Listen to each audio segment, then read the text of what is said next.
Hey guys, so this is the first video of our new Invictus Vlogcast series, and I know been promising this for a little while, and just wanted to get it right and have the time to produce stuff and be consistent with it. So this is the first video of that series. As you can see, I kind of went a little bit of a different format on this one. The previous videos that I've done, I've kind of made them into like a little mini production, which was probably not the best for my time and my ability to get videos out, because I was scripting videos, I was doing all of the animations, I was finding B-roll to put into it, I was doing the lighting, and I was using a nicer camera, and just all of the stuff that comes with just doing a little bit of a better production. And the biggest problem with that was, I would say, honestly, the scripting. The scripting was slow. I would make a lot of, mistakes. You're memorizing like a 12-minute script, and sometimes it would just be bullet points, but then I would just find myself like fumbling, or I just wouldn't get the idea out that I wanted to, and stuff like that. It's a little bit difficult. So I'm doing these a little bit more just kind of off the cuff. And that's kind of why we decided to name it, or I decided to name it. I say we, I don't know who else is here. I decided to name it the Invictus Vlogcast, because it's kind of like a podcast format in the sense that it's just a conversation. We're just chatting. There is no script. There is no kind of direction to follow here. We're just chatting about certain topics and certain things. And the fact that it is going to be sometimes in the gym, is going to go through gym topics in the gym, and we're going to be going through like events or things that we're doing, or behind the scenes stuff, or whatever, having guests on and all that stuff. So that's why it's kind of like a vlog too. So it's Invictus Vlogcast. Today is episode 1, and as you can see, we're in the office right here. So I'm in my office right now. So it's going to be a little bit of a most of them are going to be in this type of a environment here. So so this is the first video, and I hope you guys enjoy it. Just so you know, I don't know why I keep saying we. I say we because there's so many coaches at the gym, and I'm used to explaining things because we talk amongst coaches and stuff. But I decided to kind of change it up. So this is actually officially the second video on this, because the first video I absolutely hated. And the reason I hated it was because I decided to use this little fancy podcast mic. It wasn't really that fancy. It's like, $100 microphone or whatever it is. And you decided to use a webcam as well to run these. And as you can tell, the picture on this is fairly decent. You can actually make out all of the terrible parts of my face, which is hilarious when I'm looking at it, because I was like, oh, maybe I do prefer the webcam. It was kind of fuzzy and like blurry and stuff. And at least it looked like I didn't have black eyes and didn't lose sleep with a toddler and all that stuff. But I decided to use the big camera on this because the picture was better. And I'm actually going to show you why in this clip that I'm going to adjust right now I'm going to add in right now from the last video, just because of how terrible it was. So here's the clip of the video I just made that I realized this is terrible. So here it is right here. So I know we talked about doing some more vlogs and videos coming up. So this is the first one of those. Decided to do it in a little bit of a different format. So as you can tell, that video was ugly. The sound quality sucked. Everything sucked in that video. So decided to go with that this way, just so there's a little bit of a quality difference. You guys probably can hear me a little bit better. I have a lav mic instead of the little podcast mic, which I had to either carry it around like this, right, and walk around or do stuff with it like that, or if I set it on the desk, it was just I had to be like this, talking into it. This is just a little bit of an easier format for that. So this video is not just about this new video series. Okay, I wanted to make this actually about a topic. So I wanted to start video 1 off of an actual topic. And this is a topic that I get a lot in the academy. It's one that I get asked a lot, and I've been asked a lot throughout the years. And it's something that I personally have had a lot of experience with as well. And that is getting stuck in training ruts, and how more or less how to get out of them, or how to find solutions to getting out of your training ruts. So one of the main things is to note here is that every single person, regardless if you are a higher belt or a new person, besides a white belt, most everybody is going to hit training ruts. The reason I say not a white belt is because honestly, from white belt to blue belt is probably one of the times in your training where you're going to have the most gain. All right. Because you're going from like knowing next to nothing to starting to learn all of the fundamentals, not all the fundamentals, but like a lot of the fundamentals, the basics, survival, some of the attacks, some of the position changes. You're getting all of this. You're going from nothing to something. And that is the biggest gain. Blue belts often suffer the blue belt blues or the blue belt ruts more often than most, because that's the time when your training progress kind of slows down a bit. And as it's slowing down, you kind of start wondering if you're actually making progress, if it's kind of testing your motivation and your resolve to continue going. And honestly, that's one of the reasons why so many blue belts quit, is just because they get into this kind of like rut or slump where they don't feel like they're making any major gains, because the people that are around them are still doing the same things to them. And then they're doing the same things. And it's weird, because it's like if you're, well, a nice example that I like to use is if you're running a race and you're trying to see if you're making any headway against your opponents, but your opponents are also running that same race. So both of you are kind of running together. So the thing is that while you might be getting further and getting more successful in your skills, your abilities, they are too. So it's one of the things that contributes to it being a rut and being very hard for a lot of people to get through, because they feel like they should be making progress, but they a lot of times people don't realize that the progress that they're making, everybody else is making too. And then the other side of that is sometimes other people will advance faster because they're trying more things, because they're changing up rolling partners more. And it makes it so your rut can seem like people around you are getting better and maybe you're not, or maybe they come into the gym more. Maybe their consistency is a bit better than yours. And that happens. But so I wanted to talk just really quick about a few things that you can do to get you out of a rut. And like I said, it's something that I've experienced, something that all of our higher ranks have experienced. And it's something that literally every single person, whether you're a brand new white belt right now going into this, or even a higher belt. I mean, as a black belt, I still hit ruts.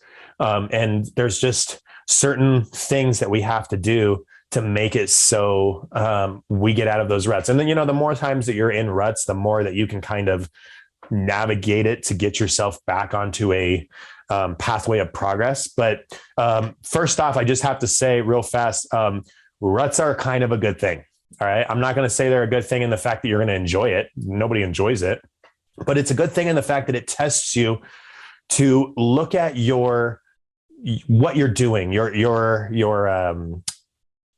training, your weaknesses, your strengths, and to try to find different ways to change that. So it's like if everything was easy, everybody could do this sport and everybody would be successful, and we wouldn't have so many people quit at blue belt and purple belts and white belts and all of that stuff, because it would be something that everybody could do. And ruts in a way test you, and it's almost like a gatekeeper in a way, in some respects, because as you're trying to get better and you hit these like pitfalls like ruts or lack of motivation or inconsistencies and stuff like that, it really tests whether or not you really want to get to that next level. And that's kind of part of this journey, because not everybody's ever going to be a black belt. I mean, I don't remember what the statistics were on it, but black belts are like 1% of every single person that come in, or maybe less than 1% of every person who does jujitsu ever get to that level. And it's not because they can't. Honestly, a black belt is just like they say in that quote, a black belt is just a white belt who never quit. But quitting is the hard part that we have to not do at all costs. I mean, if you have to move away, cool, find another gym. If you don't like the gym that you're in, cool, find another gym that works best for you. If you have to change your schedules, cool. Like, do whatever you can do. I mean, I was a 5-year purple belt and a 2.5, 3-year brown belt, which the brown belt part isn't that big of a deal because that's kind of like the normal journey. But the 5-year purple belt was a little extreme for that because my one gym shut down, and then my next gym that I went to, I was just kind of floating around in it because it didn't match with my schedule. And then I found another gym, and then I was kind of given a very high leadership role in that gym. And I didn't feel like I had a lot of support in that. In fact, I didn't have a lot of support, but that's a kind of a different topic, different day. And as you can see, we're kind of going off on little rants. That's what this vlogcast is about, right? It's just chatting. So a couple things that you can do to get yourself out of the rut. And that is to keep a journal with you. And I have this little journal. It's my remarkable tablet right here. I used to keep paper journals with me. The reason I don't keep paper journals with me, and I really like paper journals, and I see a lot of people with paper journals. The problem is that when you start doing this for a very long time, and then you're doing Muay Thai, you're doing jiu-jitsu, you're doing wrestling, you're doing kids classes, you're doing all kinds of other stuff, you end up stacking up with tons and tons of journals, and trying to find the thing that you want becomes really difficult. So I just switched to this because it's a journal that organizes all journals. It's just a little tablet journal that has folders for every single section. And anyway, so when you're using a journal, it's really, really important, if you're trying to avoid a rut, to write down your wins and your losses. Okay. And it's not just because you want to focus on your losses, because if you're anything like me and most people's brains, you could have 3 wins in a row and 1 loss. And that night, all you're going to do is think about that 1 loss. I mean, that's how I am. And I'm like, I just beat 3 or 4 people. Cool. And then this one guy caught me in an armbar, caught me in a choke, or caught me in a heel. Like, damn it. Like, and I'm just like sitting and like raging in my house for a while, like something like that. I'm not like that anymore, but that's how it used to be. Sitting and raging is like, how could I have let that happen?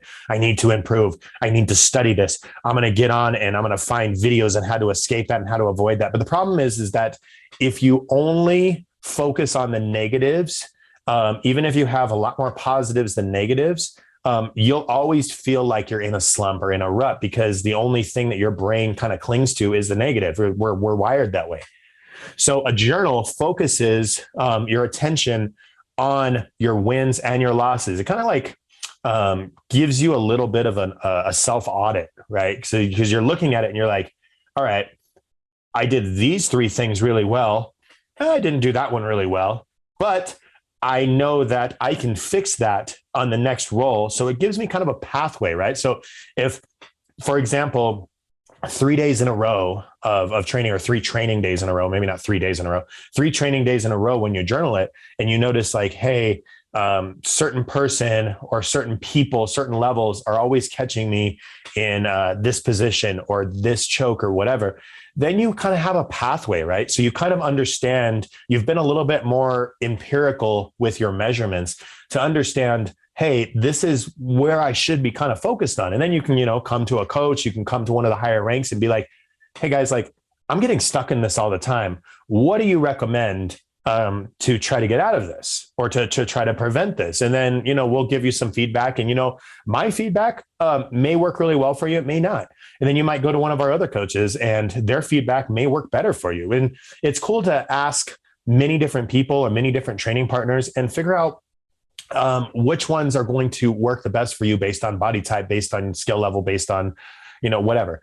And the journal really helps you to identify where it is that you need to work, and also gives you kind of like that assurance that, hey, I did like 4 or 5 things that were successful here.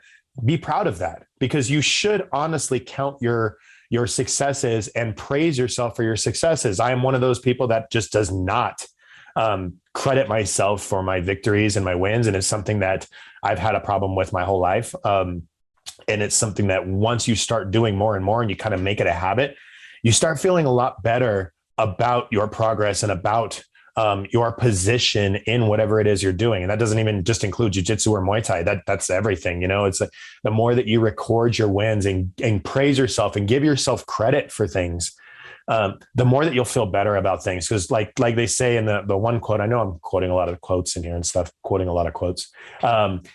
It's what gets measured gets achieved.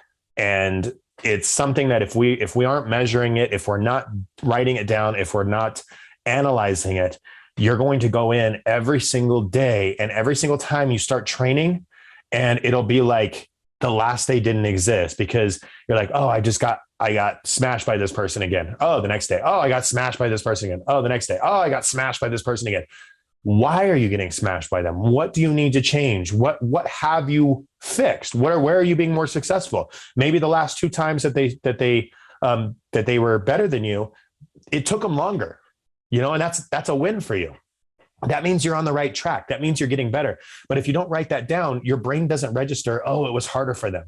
The only thing that you register is, I still suck. And that's not really the best thing to be thinking about when you're doing this. So collect your wins. I'm sorry, collect your successes. I shouldn't say collect your wins, because you never want to be doing that, like trying to value winning over losing anything. It's just collect your successes, collect what you want to work on, put it in a journal. The next thing, another big one to do, is focus on your weak points. The thing that puts a lot of people in a rut is when they do the same thing over and over again and they expect to see progress. All right. So if I'm a wrestler, this was a perfect example. I had this happen. I came from a wrestling and MMA background before I ever put on a gi.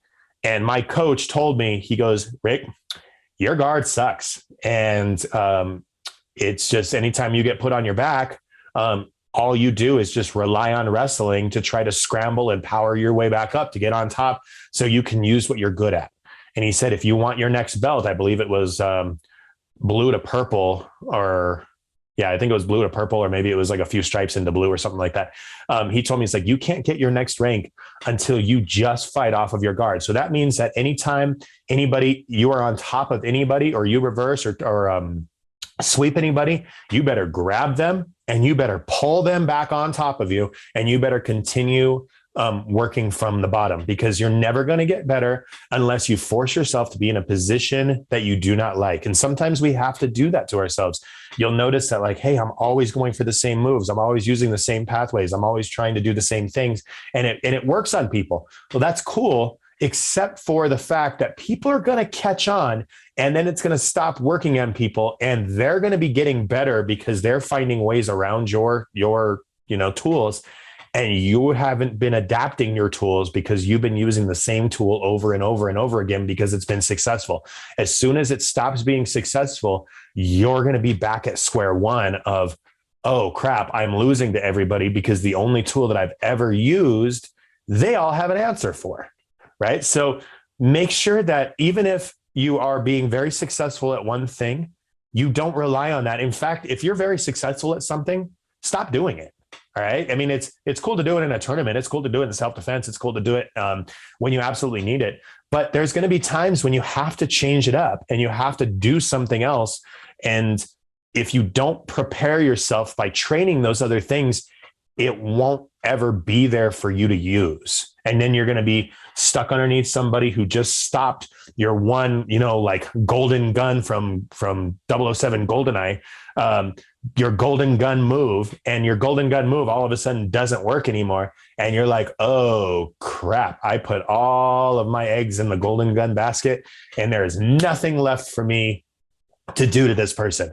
And then when that happens, like, what are you going to do? You won't be able to do anything. You're going to be back to square one. You're going to be getting smashed every single day until your game adapts. All right. So, remember to look for your weaknesses. And then the last little detail, second to last detail I want to tell you guys is just stop comparing yourself to other people. Okay. This is your journey. This is your progress, your jujitsu, right? Or your Muay Thai, or your martial arts in general. And if you're comparing yourself to everybody else and you're seeing like, well, this person's increasing their abilities and I'm not, or I'm stuck here and they're getting better and whatever, the problem with that thinking is that you're all on different journeys, but you're all looking at each other thinking that you guys should all be the same. And it's not, because you might be excelling in places that they aren't, and they may be excelling in places that you aren't, but our brain looks at it from the ways that we're always kind of like a failure and somebody else is always a success. And you have to train yourself out of that. Otherwise, you're just going to hate the process altogether. All right. Goes back to, giving yourself wins. All right. And giving yourself credit for your victories. And then the last thing I just want to touch on, because I know this video is a little bit longer, but some of these are going to be long. Some of these are going to be shorter, is just honestly love the process. Love being on the mats, love your teammates, love the outlet. I mean, there's been times where I go into the gym, even as a black belt, and I am just like, I don't have it today. And I have just everybody on that mat just, messing me up. And it's just like, I can't do any of my normal stuff. I can't move the same way. I'm tired. And as you get older, as you get more into a sport and stuff like that, you're going to have a lot of times where that's going to just be the case. You're just going to have bad days. But the thing is that if you treat every bad day like, you know what, I'm grateful that I got to do this today. And I am happy that I have enough health and enough time and enough energy and whatever to be on these mats today and to enjoy this, because you still get the workout, endorphins. You're still, even on the days that I I get my butt kicked by everybody, I still go home feeling like, I still feel good. I still feel like, maybe not like mentally, like I maybe frustrated a little bit because I knew better than something, but your body, everything still feels good. You still got to work at it, and you still got to enjoy something that you liked. For me, a lot of times rolling is a meditation, and I got to enjoy that and I got to have fun with that. So remember, love the process, love what you're doing. And, you'll find different ways to get yourself out of ruts. And the more that you practice it, the better that you'll get every single time that you're in a rut. All right. So I hope you guys enjoyed episode 1. And if you did, make sure that you just keep watching out for us, because we're going to keep putting these videos up sometimes once a week, sometimes twice a week. But at minimum once a week. I'm going to be uploading them both to our YouTube channel and to our site, and doing clips of them, hopefully on our social medias. Just so you guys have little pieces here and there. So hope you guys enjoyed it, and I'll see you guys in the next one. Thank you, everybody.